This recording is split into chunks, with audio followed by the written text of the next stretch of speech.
di BM ya, tapi nggak ada honornya. Tidak apa, saya ikhlas, sumpah saya ikhlas. Ikhlas banget. Ada ya?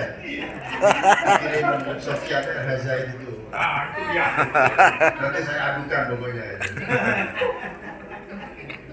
Iya, saya masih ingat judul tentang apa Pak Abdul Hadi BM. Kemudian tadi pertanyaan sangat bagus, apakah puisi itu bisa mencatat sejarah, dan dijawab dengan sangat bagus oleh Pak Ibu. Mumpung saya masih ingat, kenapa HP-nya saya katakan jelek, karena HP-nya Nokia. Saya mau lempar tapi ya bawa, jadi.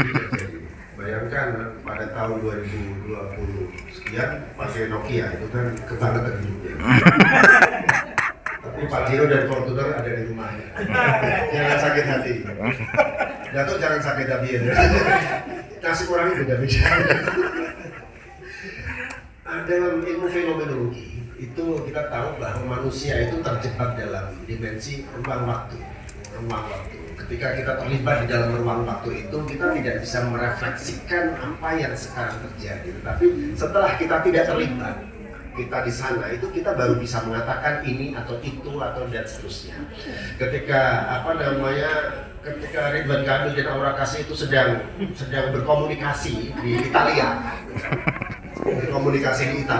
Misalnya. Iya. Itu tentu saja dia tidak bisa menceritakan tentang apa yang ada di sana, tetapi dia tahu apa yang terjadi di sana, dia merasakan, dia terlibat.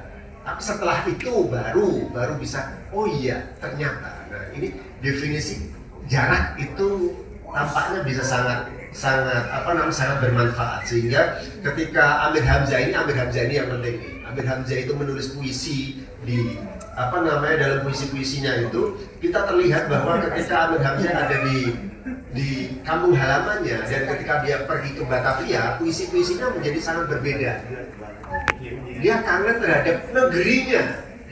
terhadap negerinya, padahal negeri yang dimaksud itu adalah kampung halaman. Sehingga Pak Ibu tadi sangat bagus mengatakan bahwasanya ini ada visi ke depan tentang konsepsi istilah yang digunakan tentang negeri, yang kata Amir Hamzah itu kan kampung, tetapi bagi pada masa sekarang ini, kalau kita membaca Amir Hamzah lagi, itu negeri adalah pada masa sekarang ini. Dan puisi, misalnya puisi yang dikatakan oleh Pak Ibu itu kan puisi yang pada pertengahan abad ke-19 itu kan syair jalanan kereta api, yang puisi-puisi itu menjadi sangat-sangat visioner. Ketika kita membaca pada masa sekarang ini, membaca apanya? Membaca tentang teknologi transportasi darat, jalanan kereta api. Ketika itu diceritakan bagaimana Belanda itu membangun jalanan kereta api, sampai kemudian Antenar itu melihat bahwa pekerjaannya itu sampai sikutnya hancur, sampai kemudian tangannya hancur dan sebagainya. Itu diceritakan dalam puisi itu. Dan itu menjadi wadah, menjadi foto potret pada masa itu. Dan ini yang paling penting, ketika Pak Sam itu menulis puisi, setiap ulang tahun pernikahannya dia menulis satu puisi. Saya mengecek, maaf ini kalau salah Pak Sam, jangan diungkit-ungkit kalau salah Pak. Saya mengecek itu setiap ulang tahun pernikahan itu Pak Sam selalu menulis puisi tentang perjalanannya.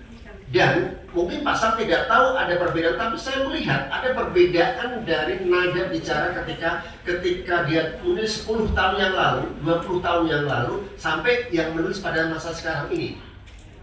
Kalau pada 20-30 tahun yang lalu, dia menulis tentang tanaman, tentang ilalang, tentang kehijauan. Yang ditulis sekarang bukan itu semua, tapi angin petang.